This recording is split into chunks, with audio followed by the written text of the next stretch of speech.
Today we are visiting the Harry Potter studio tour in London. If you're a Harry Potter fan, this place is probably on your bucket list. I want to show you what the visit is really like, how much time you actually need, and share my thoughts along the way. This visit also includes Hogwarts in the snow, which makes it extra special. So let's go inside and explore it together. The studio is located outside of central London, so getting here takes a bit of planning. We came from London using public transport, and it was actually very straightforward. We just took a train to Watford Junction, and then from there was a free bus which takes you directly to the Harry Potter studio. You can also buy a transportation from London till the studio, but when we were buying tickets, there was already no tickets with transportation included. So there is also one important thing to know, is that tickets sell out fast, especially during the Christmas season or any other special season, so booking in advance is absolutely necessary.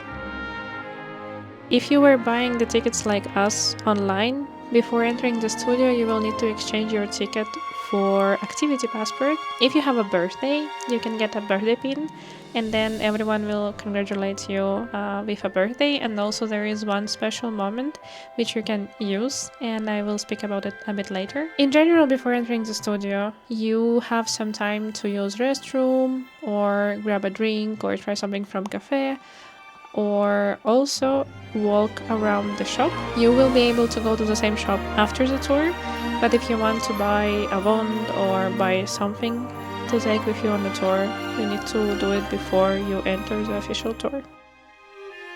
Once you enter the tour, there will be some info at first, where there will be a lot of people, and it actually scared me a bit because I thought that all the tours will be like this. But don't worry, it will not be.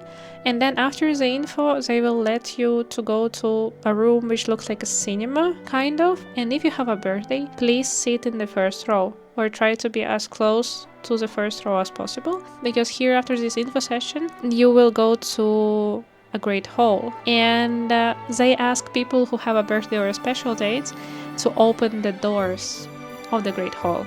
So I unfortunately was too far, and I was not able to reach the door in time because there was a lot of people in front of me, so I missed this opportunity, so please don't miss it. Walking into the Great Hall is one of the moments where you immediately feel like you're inside of the movies. It's a real set, details, and it also like scale in person. During the Hogwarts in the snow, the decorations make everything feel even more magical and festive. It's a Christmas special decoration, so you will find a lot of Christmas trees, a lot of ice or snows, ornaments, and things like this. So if you are visiting during winter, you might want to try to see Hogwarts in the snow. One thing I really love is how close you can get to everything. You will see the costumes, the props, and the setups close. And you also can start noticing some details you never catch in the films. And all the sets are made very well. They have very small details, which is amazing. I loved it. The whole universe is not just about Harry. You will see the full wizard world, from the classrooms to common rooms, and how much work went into every single scene.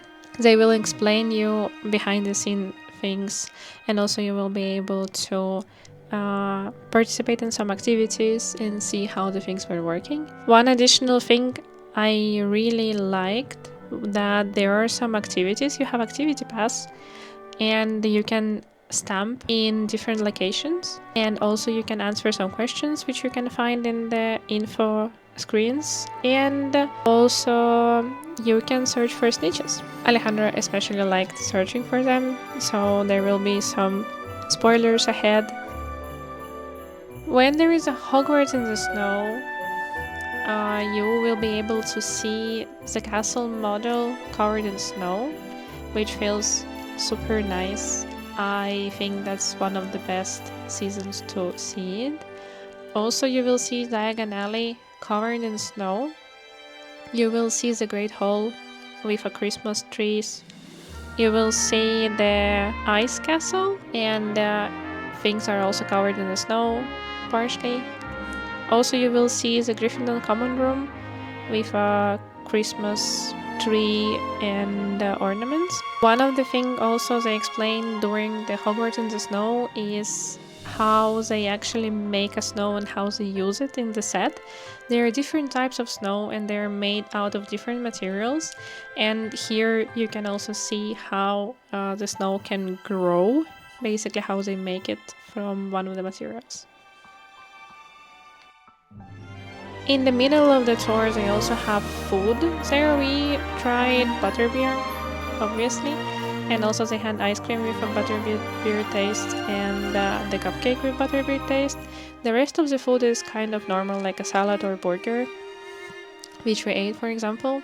So, and it's a very good spot to just sit and relax for a bit because you are in the middle of the tour. So that's a great moment to eat some food or drink some butterbeer. After that, there is also outside area. So if you go on a daytime, the area looks very nice. On the evening, I didn't really like how it looked like on the evening with the lights on, but maybe it's something you like. So here they have some things you can actually see outside of the buildings. What makes this tour really interesting is how much behind the scene information you get. You will learn how scenes were filmed, how effects were created, and how practical things were done before heavy CGI and AI. And it gives like a new appreciation for the movies, even if you watched them many times.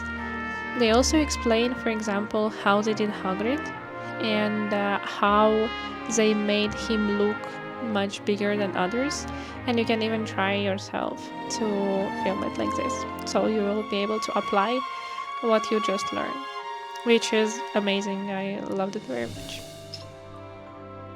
One of the common questions is how much time should you book for the Harry Potter Studio Tour, and honestly I will say at least 4 to 5 hours, especially if you want to read things, take pictures, and enjoy the experience without rushing. We took more than 6 hours, and although we are not that of a fans of Harry Potter, but we watched the movies, we liked it very much, so we were taking a lot of pictures, a lot of time to read things through. And this is not the place you want to speed through. It's like part museum, part experience, and also part of nostalgia. At the end of the tour, there is a large shop with Harry Potter merchandise, and even if you don't plan to buy anything, it's fun to walk through and see what's available. You can also touch different ones. They have different characters' wands, and you can really touch it and check it out. Be aware that it's very tempting, especially after spending hours inside the wizard one. We mostly got some chocolates, so we got a chocolate frog, and also I got some other things. So is the Harry Potter Studio Tour worth it? For us, yes, especially as the first time visitors. It's very well organized, immersive, and feels very thoughtfully done. If you are a Harry Potter fan, or even just interested in filmmaking, this is an experience that really stays with you, and they explain a lot of stuff and you can learn a lot of things.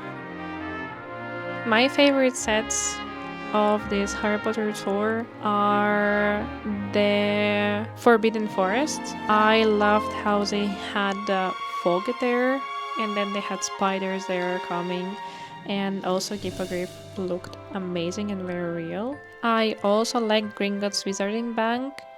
It looks amazing. It looks like you really walk inside that bank, and also you can see different sets. So you see the set which is a normal bank, and then you see the set where the bank is destroyed, which is very cool. My favorite part about the filmmaking was where they showed how they go from the concept till the movie itself. I think it's very interesting how they do sketches and then the sketch just grow into something that you see in the cinema. It was also fun to learn that the Hogwarts model was actually built for a very long time. If I remember correctly, from zero till the full model, it's like half a year of building. And they were using this in the first movies as the Hogwarts. After that, I think it was a CGI. In the activities, the searching for snitches is actually very fun because it's hard to find them. They are quite small and then you need to really look at the sets and search there. We found them all, but it took us some time. And beware of the spoilers ahead. I will show some snitches locations. One of our favorite activities was actually searching for snitches. It was very fun. It was very hard to find them sometimes because they are very small and you need to look very precisely where they are in the set.